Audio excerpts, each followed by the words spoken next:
Most of the managers have never really built a company before. Are you a spiritual person? Business must be hard. No, it's actually pretty simple. So I think only 3% of the population should be an entrepreneur. Okay. 97% should be working for entrepreneurs. Players are racehorses, your B players are workhorses, your C players have to go to the glue factory.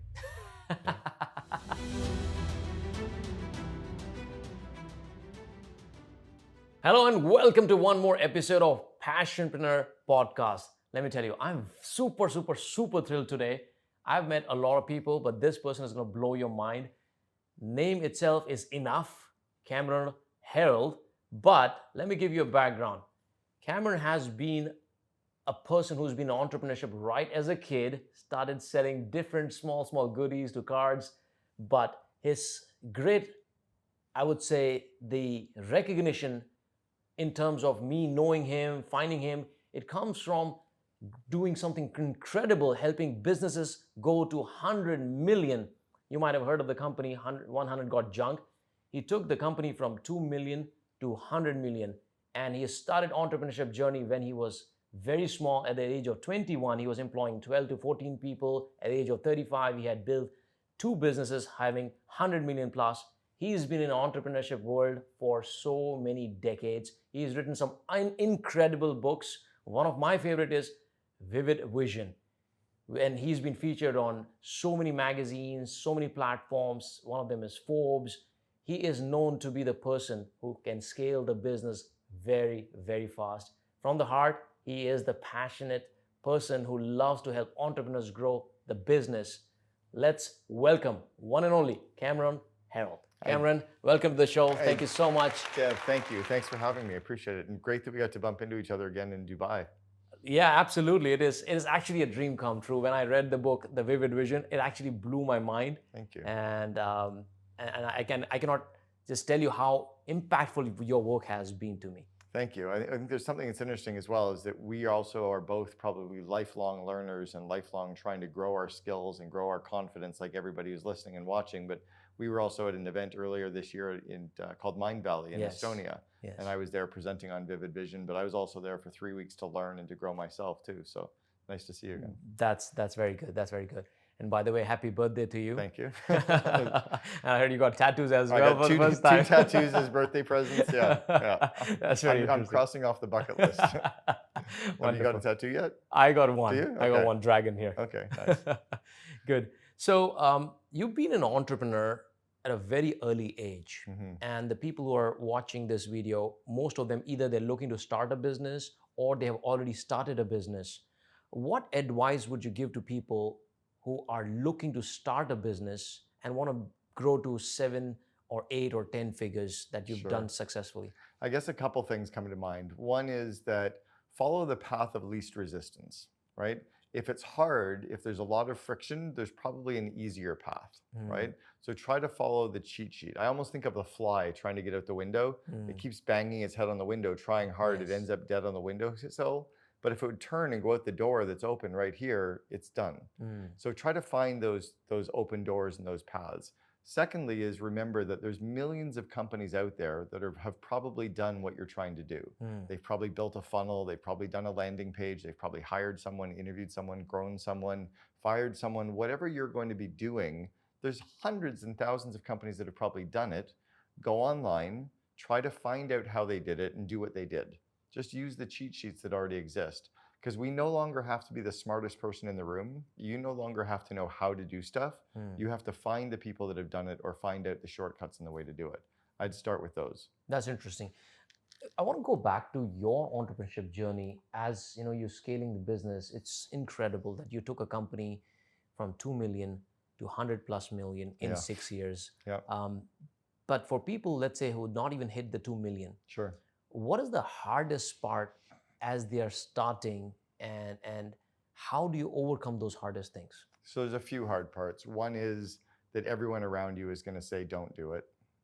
Or they're going to say it's going to be too hard for you to do it, or don't quit your job, or it's too risky, or there's going to be 1,000 of reasons why it's going to be harder or don't do it. So you have to somehow believe in yourself and know that you can. Most entrepreneurs aren't that smart. right? We've just taken that risk. We've taken that step. So that would be one. I think a second one would be to find something that you really like, right? To find a business area that you like, or a product that you like, or something that really ignites you, that you're really excited about, because then it's easy. You know, I made a mistake for about 4 years. I was involved as a partner in a business, and it was in auto body. It was collision repair, fixing cars. I don't like cars. I don't like getting dirty. I didn't like being around mechanic shops. It was just, nothing felt fun for me in that 4 years. And it was a very draining, even though we built it, it was a very hard experience. Whereas other businesses, I just loved it and I had fun with it. It makes it easy. So do that. Next one is try to only work on the stuff that gives you energy, and very quickly try to delegate and outsource the parts of the business that are hard for you or are not really your unique ability areas. Because again, there's millions of people out there that are freelancers who can do work for you 1 hour a week, 2 hours a month, doesn't matter, right? You don't always have to hire full-time people, but you also don't have to do the work. And is it actually running a business different when you are like less than 6-figure? As a CEO, as a founder, your thought process has to be different. 7-figure has to be different. 50 million. I call it the ones and the threes. Okay. So when you go from 100,000 to 300,000 to 1 million to 3 million to 10 to 30 to 100 to, okay? Or you go from 1 employee to 3 employees, from 3 to 10, from 10 to 30. So let me go from let's call it the 1 employee to 3 employees. If it's just you, right? It's all about focus. It's about saying no to all the busy work. It's about working on the highest impact, highest ROI things that will drive momentum and give you revenue. Always in the early days, focus on revenue. Don't worry about the perfect product or the perfect email or the perfect funnel. Momentum creates momentum. Worry about just get more revenue with good gross margin so that you can then take that money to hire a couple of people part-time to help you get more stuff done. So drive revenue in the first person. Got it. When you go to 3 people, get a couple of people that are kind of the jack of all trades, master of none. You don't need experts. You need people that can do lots of stuff, who believe in what you're doing, who can just get shit done quickly, right? But not perfect stuff. I can actually relate to it because when I was alone, I was just focusing on revenue and I hit 6-figure in the first year. Yeah. And the second year I got exactly 2 people. So we got 3 people and they were like master keys. Yep. Right? And they open doors for you. Yeah. So if you get a couple of those master keys, a couple of those people that can do a lot of good stuff, and then you can start delegating projects, keep the ones that energize you, give them stuff that energizes them, and keep them again focusing on revenue, you'll start to scale it. When you get to 10 people, you can start building out the better product. You can start building out the better supplies. You can start building out the better systems. You can start putting, right? At 10, you start having 1 person who's now managing some people. So you no longer manage everyone directly. Now the art is to get results. So now you don't have a flat structure. Right. Now you have like a team, a person, and then you're above. Probably not even a team. You probably have 1 person managing 5 or 6 people, and you're probably managing 2 or 3. Oh, got it. But now you have to manage through a person to get results. So now it's the art of growing a person, letting go a little bit, right? And then when you go to 30 people, you're building out your team of managers. And 100 people, you're building out a solid leadership team of people that have done it before. But yeah, in the early days, hire people based on passion, hire people based on culture fit, hire people who can really get a bunch of stuff done, and don't worry about perfect. That's interesting. But how do you find these people? Because typically when I'm talking to entrepreneurs, they're like 6-figure, going to be 7-figure. Like the biggest question is, how do I find good people? Where do I find good people? Yeah, so you have to start turning your company, even in the earliest stage, into a magnet. And the easiest way to do that is craft that vivid vision that you talked about. Yes. Right? So the vivid vision that everybody can do, and we can share, or you can share an example of my personal vivid vision and my business vivid vision. We'll give them examples.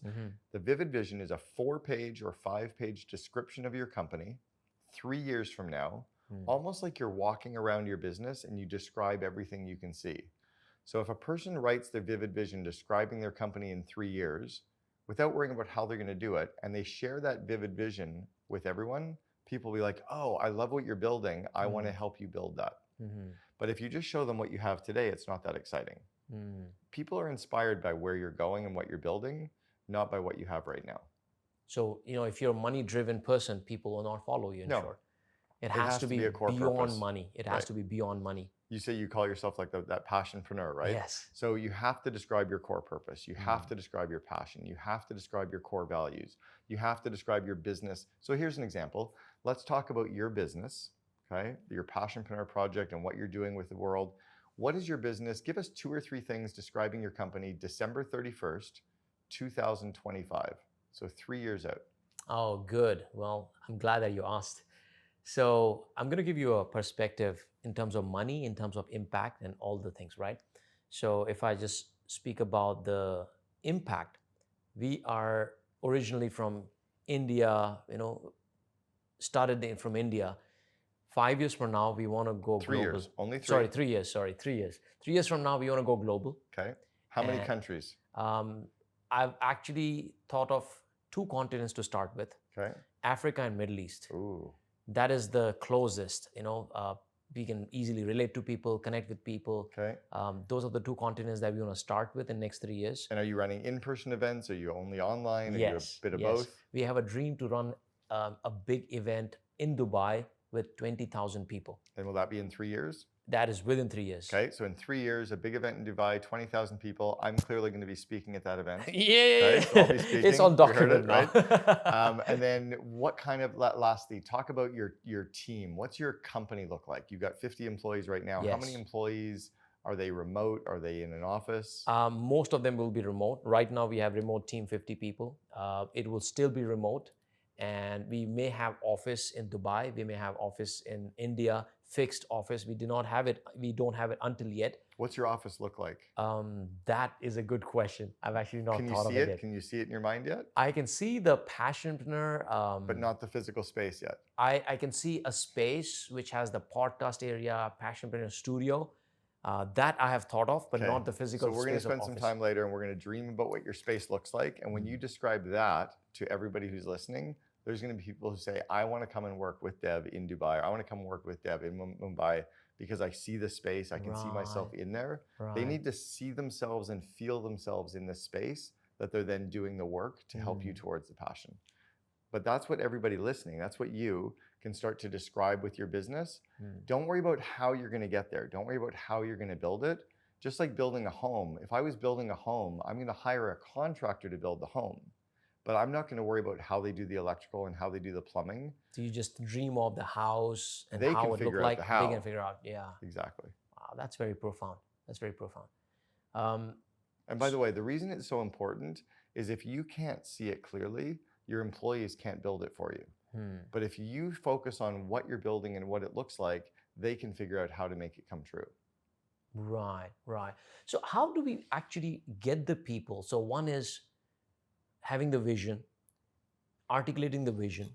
So you attract it's very people. similar. You're going to now describe the person. Yes. So what I like doing is thinking about what are the core functions that I'm hiring for. Yes. I put all those functions into a bucket or a few buckets. Now it's like, oh, bucket 1 is called a head of marketing. Now, what would I be willing to pay that head of marketing? Okay, based on what I'm paying and based on what they're doing, let's call them a marketing manager. Or if I'm paying a little bit more, they're doing more strategic, maybe they're a director of marketing. Or maybe they're doing very strategic marketing. Maybe they're now a VP of marketing or a chief marketing officer. So the bucket of stuff they're doing, when you describe that, and when you think about the compensation, kind of describes the title. When you put that job posting out into the world, if I wrote it, it would be okay. But if I gave my job posting to a copywriter and they polished the job posting and make it pop off the page, and someone reads the job posting and reads my vivid vision, they want to come work with me. Oh, I never thought So that's how about you that. find them. You share your vivid vision for the company and you share a very solid, polished job description that a copywriter helps you polish, and then you share it with the world. Well, to me, the copywriter was only for the landing pages, but it just actually expanded my context. Right. That you can actually write a copy. Because actually no different than acquiring a client, you have to acquire one of the most important assets in the business. They're the people. And write your job posting so that 50% of the people who read it go, I would never want to work there. Good. Then I don't have to waste my time reading your resume. But you want it to magnetize. You want it to pull people in and push some people away. Like Mind Valley. There's a lot of people who, if they see what Mind Valley is all about, there's no way I would want to go. And then there's other people that go, oh my gosh, I want to be there for 3 weeks. But if you water it down so that it's for everybody, then it doesn't really work. That's interesting. So that takes us to the place, 10 people and then 50 people. How is it different when you're at 50 people, 100 people? So let's go the ones and threes. So we'll go 10 to 30 and Yes. 30 to the 100. Yes. So from 10 people, you have kind of one manager managing a few people. Mhm. When you have 30, you now have your first management team, probably 4 or 5 people managing everybody else. And you're now managing the 4 or 5. Got it. Most of the managers have never really built a company before. Most of the managers don't really have the strong leadership skills to scale a business. Right. So your job is about growing them, growing their skills and growing their confidence. So pretend that those 4 managers are each climbing up 2 ladders. Okay? They have a 40-foot ladder right beside each other. And their left foot and their left hand is climbing up the skills ladder, and their right hand and right foot are climbing up the confidence ladder. They have to gain confidence, gain skills, gain confidence, gain skills, gain confidence, gain skills. Your job is to grow both. So an example of the skills that the managers need, they need to be good at situational leadership. They need to be good at coaching. They need to be trained in delegation, time management, conflict management, project management. They need to be good at managing emails and Slack messaging. They need to be good at coaching and running one-on-one meetings and interviewing. But if we don't train those managers on those skills, the business starts to shake and falter. If we grow their skills and then cheer them on and praise them and cheer them on and praise them, they're more excited to take on more work. They're climbing up the ladders. That's how you go from 30 people to the 100, is by growing people's skills. So I launched a course called Invest in Your Leaders. I actually bought that, and Did it's you? very powerful, very powerful. I must That's tell you. and the whole reason for that is so it's not even just for you. Yes. It's now you get your 4 or 5 core managers to go through it, so their skills grow. Yeah. Right. That's what happens at the 30 to the 100 mark, and then when you get to the 100 mark, you're now having to hire people from the outside. Now it's all about managing politics and managing silos and managing people. So what you're saying is, until 100, you can still have the people growing within the company. Yes. And they can come at the at the mid-level or manager level, and they can still climb the ladder. And you keep growing only if you grow their skills, though. Yes. So when you take a company from 2 million to 4 million, Yes. and then from 4 to 8, it's really hard for a manager to keep running the business at 16. If let's say that they're the manager of marketing as a $2 million business, Yes. when it goes to 4, they can probably still be the marketing manager. When it goes to 8, they can be a marketing manager, but that's 400 times bigger. Right. When it gets to 16, most of them can't do it anymore. It's too big, right? They're running a different kind of a company at that point. Their budgets are bigger, the people issues are bigger, there's more employees, the meeting rhythms are different. So you tend to have their skills not really grown. You tend to start having to hire the experts from the outside. They probably move to another company and grow, or they get mentored by a new leader and that person helps grow their skills, right? But yeah, you start hiring that expert from the outside. Yeah, I'm actually a very interesting stage. So I'm somewhere. You're kind of in there. I'm somewhere there. So right now we've made some changes, and we've got people from manager to becoming, they hire authorities very soon. And well, here's an interesting question. So Yes. think about your manager. How many managers do you have? How many people that work for you manage people? I would say 5, if I'm not mistaken. Okay, so of those 5 people, Yeah. how many of them have been really trained well on how to do job interviews? Actually, Probably none. Not much. Not much. And how many of them interview people? All of them. Yeah. How many of them have been trained on how to run good meetings? Not. And how many of them We're starting to get there because of your course now. But this is scary, right? And Yeah. how many of them run meetings? Yeah, All of them. All of them. How many of them trained on coaching? None. And how many of them coach? All of them. So what's hard in this stage is all of our managers have to do stuff and we've never trained them in it. So here's a funny example, and listen to this. And we'll do it because I know a lot of us are in India. I've been to India 5 times.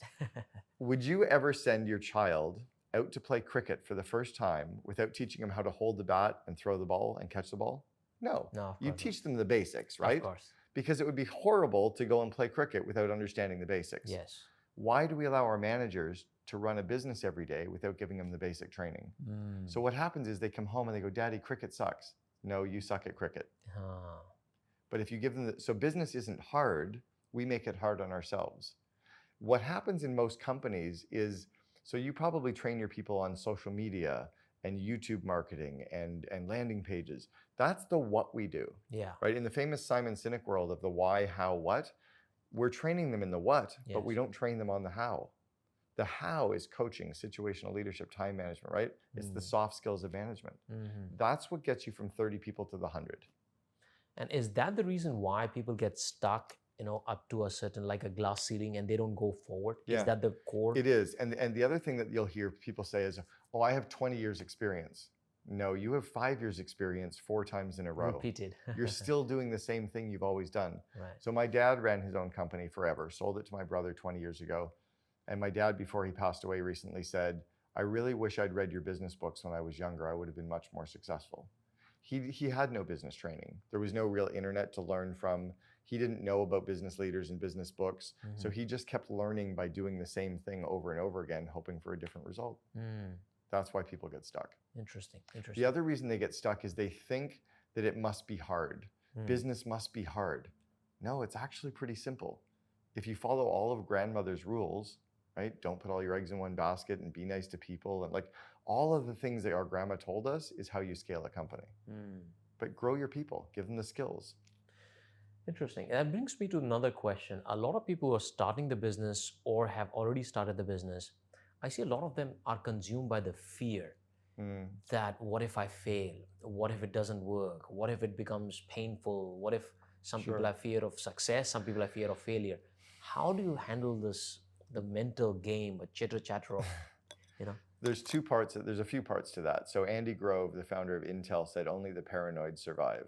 So there's a little bit of that I think is good, the fear that will keep you focused. But the fear should keep you focused but not paralyze you, because we have to let our natural energy out. So if we show up every day scared and nervous and restricted, we're sending out this nervous energy into our company. So we have to come in as the chief energizing officer. We have to come in with that, I don't know, but we'll figure it out. And then be worried behind the scenes. So a place to be worried is with your mentor, with a coach, with your mastermind community, with your spouse. But when you're entering into the business, you have to open up and be kind of that free energy. Bold, abundant thinking. Yeah, and we'll figure it out. I think somewhere I heard that most of the entrepreneurs, if you're optimistic, people will rally around you. Right, because they like that energy. Yeah. Right? It's all quantum mechanics. It's all quantum physics. That like energy attracts like energy. Think about last time you went to a party and you saw a few fun people that are chatting in the corner. It's where you're naturally pulled towards. You pull towards that energy. And then if you see someone off in the other corner and they're grumpy and they're negative, and you kind of stay away from them. So if you're showing up as a business leader and you have that optimistic, unbridled, we'll figure it out, let's go for it, passionate energy, people are like, hell yeah, I'll follow you. That's interesting. But how do you handle the failure? Let's say somebody has courage, somebody is optimistic, but let's say campaigns are not working, business not growing, there's some challenges, and let's say we go through the swamp period. Yeah. By the way, for so many decades, I don't know, 30, 40 years you've been, doing business. Yeah. Did you have your swamp period? I had lots of swamp periods. Really? Yeah. So, but let me tell you a couple things about for me with failure. For 18 years that I was in school, from kindergarten through the end of high school, through university, I was routinely told I was stupid. I never really did well in it. All of my classes were 60%, 58%, 64%. Like I got terrible grades, okay? So I was never used to doing great. So I was used to failing every test. So they tell you you're not good, you're not good. Right. So I'm like, I was already making money when I was a kid. I was like selling stuff during class, so I didn't really care. So for me, overcoming failure was just like, I understood what mattered and I got my confidence from other things. And I also understood that momentum created momentum, not perfection. So for me, it's like, as long as I fail forward. Who said that? Sheryl Sandberg? Somebody talks about that failing forward, yeah. So just fail forward. Don't fall backwards. Like as long as you're trying and moving forward. Yeah. But I also would you like to explain more, like what does failing forward mean? Because a lot of people don't understand failing forward. It's not sitting back and feeling horrible and not. It's trying something. It's trying and moving trying forward. new things. Trying new so you're things. failing at new things and not repeating the old mistakes and Don't old keep things doing and the staying old stuck. things. Yeah. Got it. And it's also trying to remember that there's people out there that are really smart that have done it before. Just do what they're doing.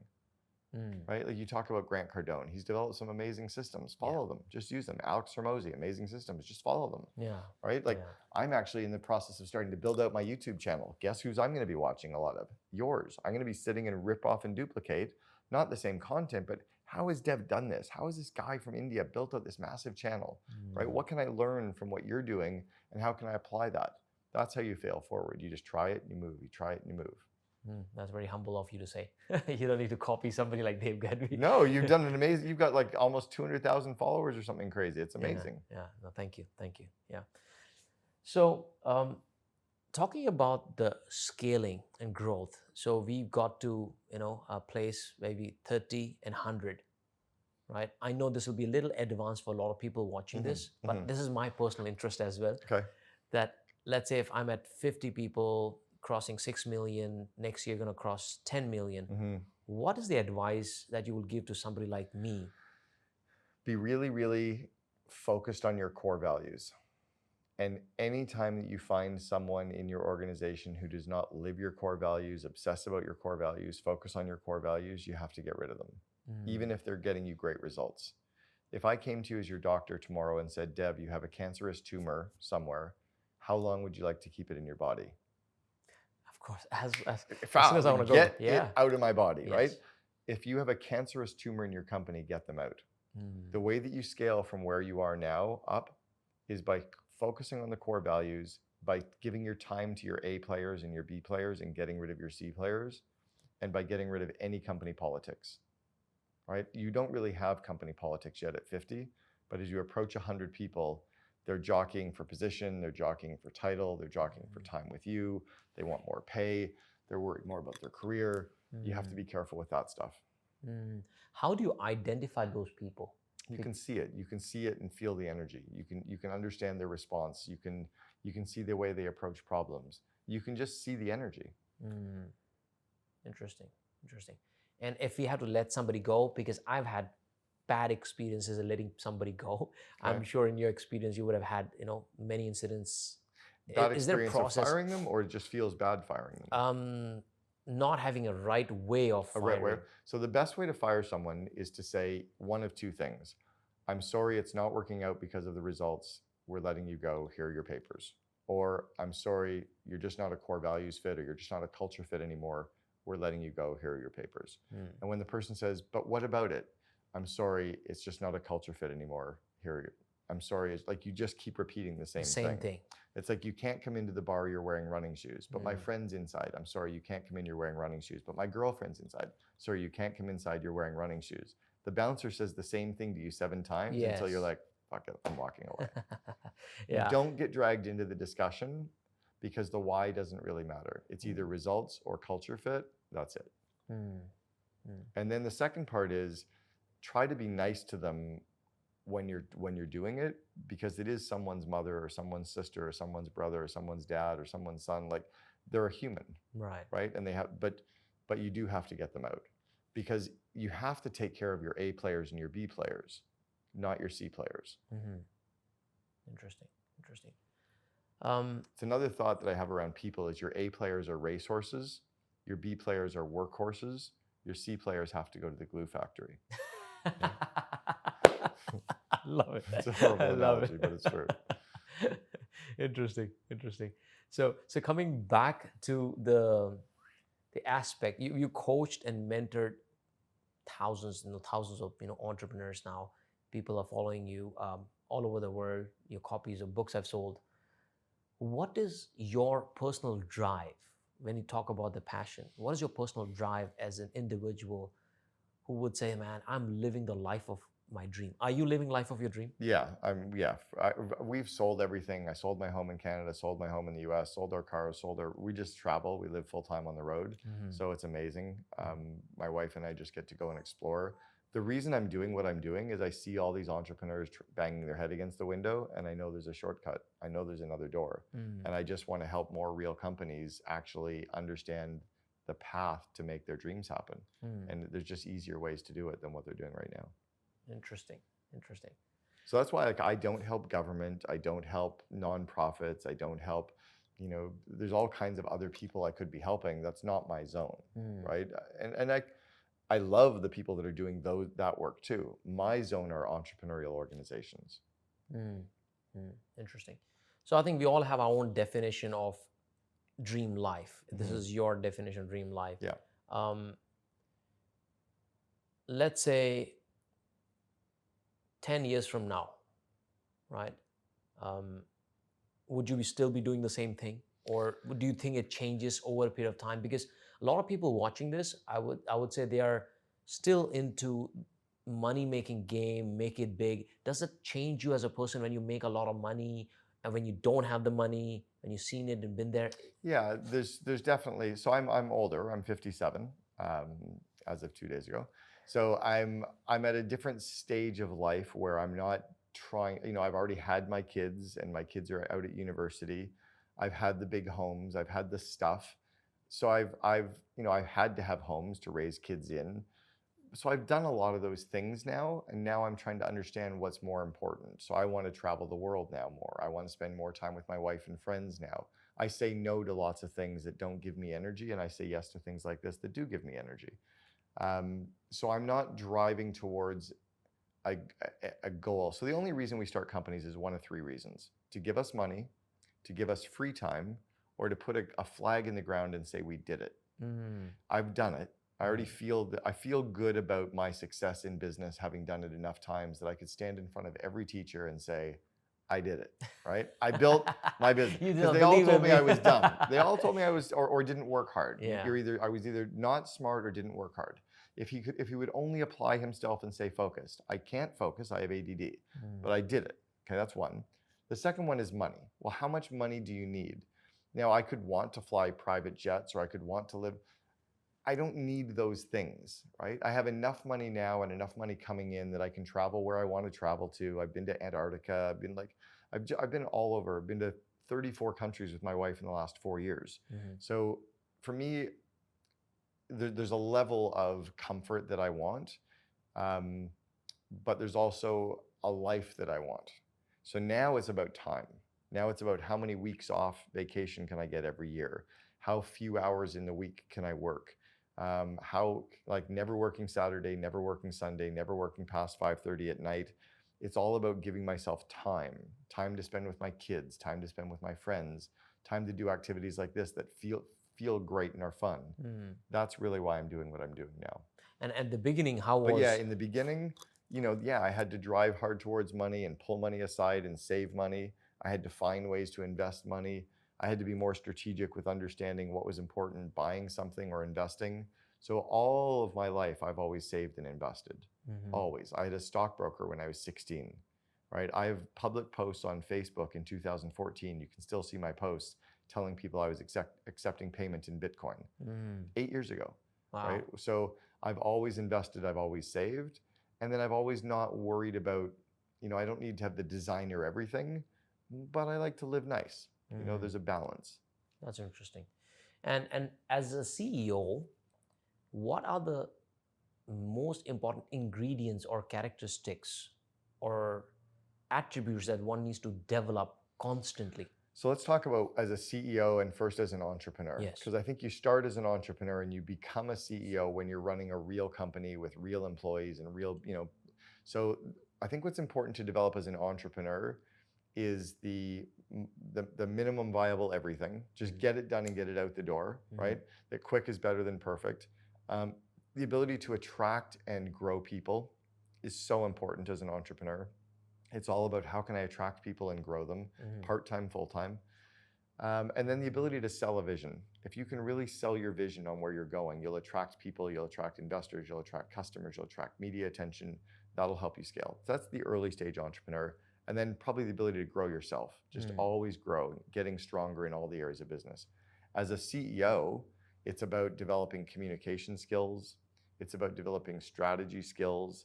It's about building out your connection and your network to other strategic partners that can help you figure out the who's.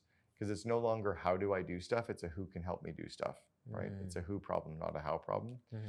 So I think it's about communication, strategy, and probably then again developing kind of why are we doing what we're doing? Because at the end of the day, none of this matters, right? We're all going to die.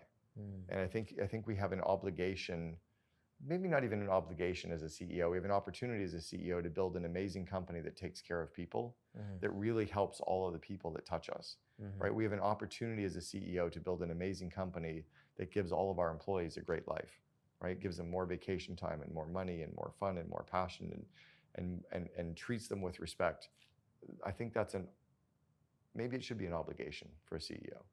Wow, that's a good word. Obligation for a CEO to create a better environment, better culture. I think it's like there's like a moral obligation, right? Or we're humans. Like we should because we can. Right? We don't need the government telling us to take care of our people. We should do that because it creates a better place for everybody anyway. And by the way, when you do all of that, you make more money than you can ever imagine in your business scales because everybody's so happy. They'll say, hell yeah, what do you want me to do next? But then why is the reason there's only certain percentage of people actually start a business, become an entrepreneur? Majority of the people don't want to get into business. Yeah, so I think only 3% of the population should be an entrepreneur. Okay. 97% should be working for entrepreneurs. Really? Well, you only have so many companies. We actually need people to do the work too, right? Right. But I think people should be entrepreneurial. People shouldn't wait for the next paycheck. They shouldn't wait for the next government handout. They shouldn't wait for someone to help them with their career. They shouldn't wait for someone to help them be happy. They should look for opportunities to grow their skills. They should look for opportunities to grow themselves. They should look for better companies to work in. They should look for better projects within the company that inspire them. They should look to collaborate with others, almost like you're playing a video game like Minecraft, where you're collaborating and sharing. And, I think you have to be entrepreneurial, but being an entrepreneur where you go out on your own, you start your own business, you're hiring other people to do work, I think is it's a DNA trait and it's a skill set both, right? I think you're a type of person who does that, and then you also can build the skills to do it. Got it. Are you a spiritual person? Yes and no. I don't necessarily believe in God, mostly because I don't think that there's one religion that could possibly be right. Like, who's right? Yeah. And then is everybody else wrong? Yeah. But I definitely believe in a connection and an energy connection, and that there's something bigger that has us all connected. So I think I'm spiritual, yes. I think that is the right definition, because I think spirituality has nothing to do with religion as such. A lot of people actually don't. I used to think I'm not religious, I'm not spiritual, but slowly I started realizing, spirituality doesn't mean that you have to be, religious person or God-loving person, or praying and going to temples or mosque and all. I mean, the book that I'm reading right now is called The Celestine Prophecy, and it's a huge book on spirituality that was written about 35 years ago, and I'm rereading it again. I was rereading it again this morning. So yes, I guess and I was just in Bhutan praying and meditating with monks. With monks for a week. Those are very good. I think I'm probably fairly spiritual, yeah. But I'm not religious anymore. Interesting. Yeah. So what do you do to keep your mind calm and peaceful in the chaos? Because running a business can be really chaotic. One is to not work constantly. That I realize that my to-do list will never get done, because as I get close to having it completed, I'll have more goals, I'll have another project, I'll write a 7th book. So I know I'm never going to get it done. So I'm not chasing complete. So that's one. Another one is making sure that I turn it off at the end of the day, that I actually decompress and spend time with my wife. I take every Friday off where I don't work on Fridays. This is a very rare one because I'm doing a podcast over in Dubai, but I don't work Saturdays or Sundays. So I really do decompress. Do a lot of hiking. I'm playing golf here this weekend in Dubai. I just try to go and have a good time and have fun. Beautiful. That's beautiful.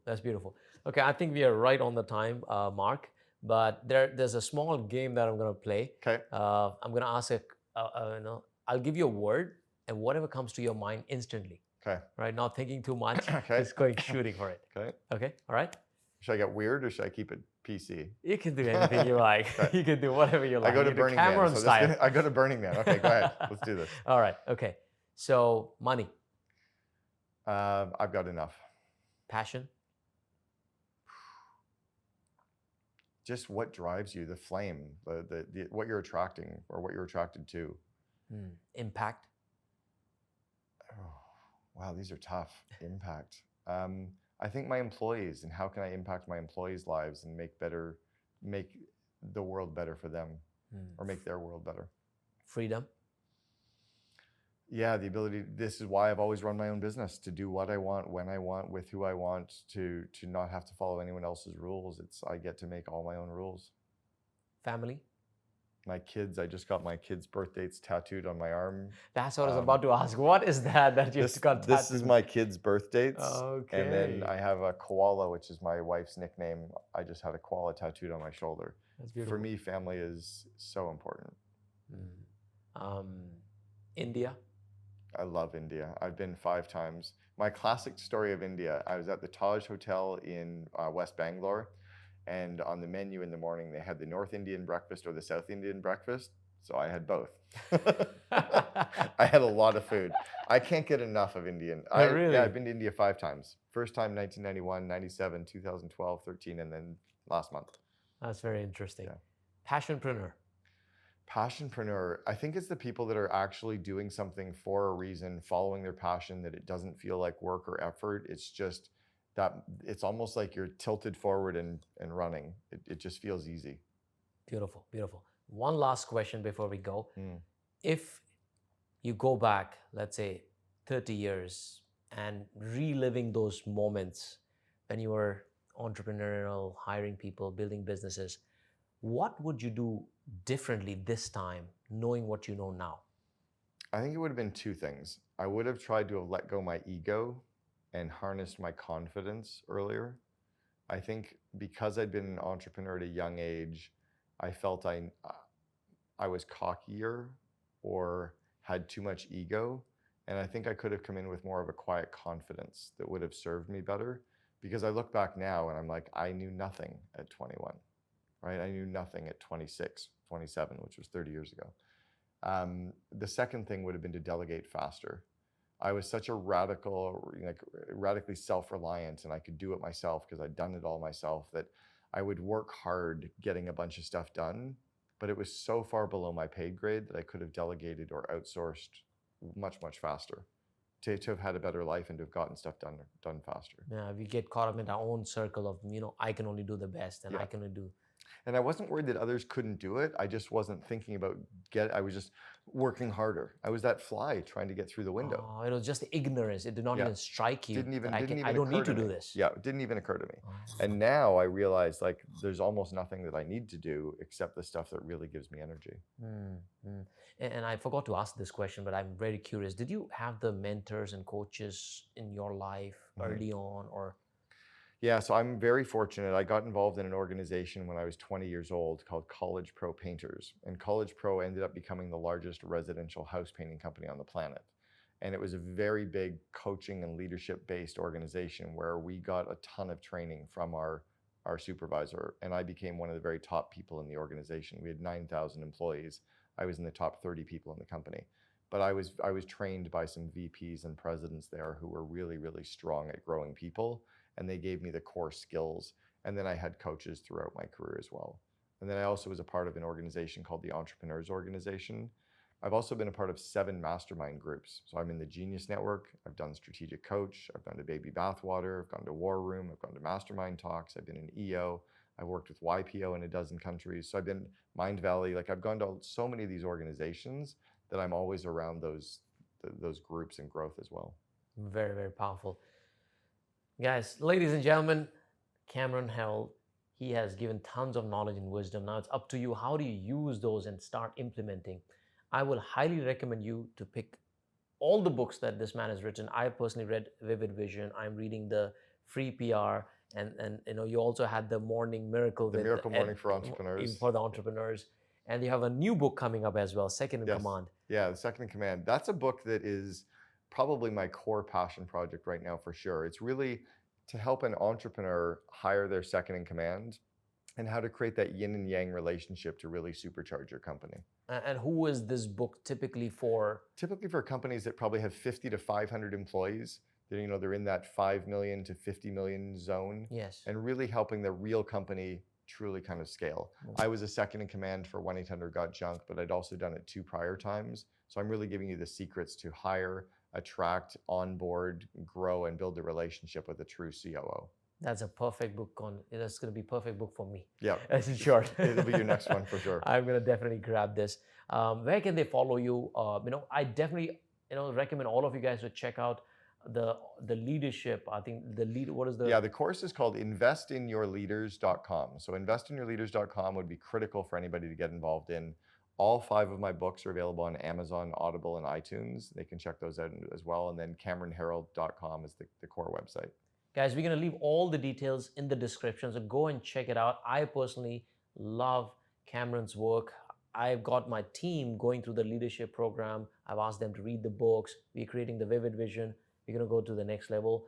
And if you're somebody already up in the game, there's a COO Alliance. I'm very intrigued about that. It's a community of... Yeah, it's a community of second in commands. And my idea for starting this 6 years ago, there's so many organizations for entrepreneurs, right? We have YPO and EO, and I named a bunch, right? Genius Network.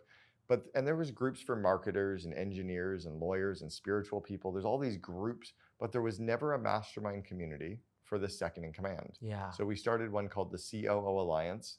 And then it also ties in with my podcast, the Second in Command podcast, as just a way that if I grow the COO's skills, they'll grow their company for their CEO. Again, it's helping me grow entrepreneurial companies. You're actually right. Last night, I was thinking about this, and I was listening to the podcast, the one which shared recently on COO, Second in Command podcast. It actually made me think, we don't have a lot of masterminding just for COOs. Like, if I want to send my team members, like I have, some of really good people. Well, the only person on your team that can come is your second in command. Right. It's not for everybody. Yeah. So if you were sick in hospital for 6 months, who would run your business? I got a couple of them at least. Pick one. Okay. If you were sick for 6 months, who would you say, I need you to run this? Oh, okay. That way. Okay. Well, I need to think now. You need to think. And we need that person. They're usually more on the operations side, right? Finance can kind of run itself or be outsourced. But so that's what the CO Alliance is for, is to take that person, give them a community of their peers, and help them grow their skills as a leader and help them give them the systems for their company to scale. You need to know what has to happen. They need to know how to do it for you. Got it. And when you say operations, you're talking about the department, or it covers everything? The whole operations of the company. So all the people systems, right? The recruiting, interviewing, hiring, development, skill development of people, all the stuff around strategic planning, all the stuff around all of your meeting rhythms, stuff around integrating technology and your sales and marketing. It's the people that really run the business for you. Got it. So that you can be the thought leader and the visionary and the connector. Perfect. Sounds good. So thank you so much, guys, for watching Passionpreneur podcast. Stay tuned for more interviews like this. Go check it out. All the details in the description. Follow this amazing man. Thank you so much. Very grateful for you to give your precious time in Dubai. It was a pleasure meeting you. Thank you, Dev. Appreciate it. Thank you.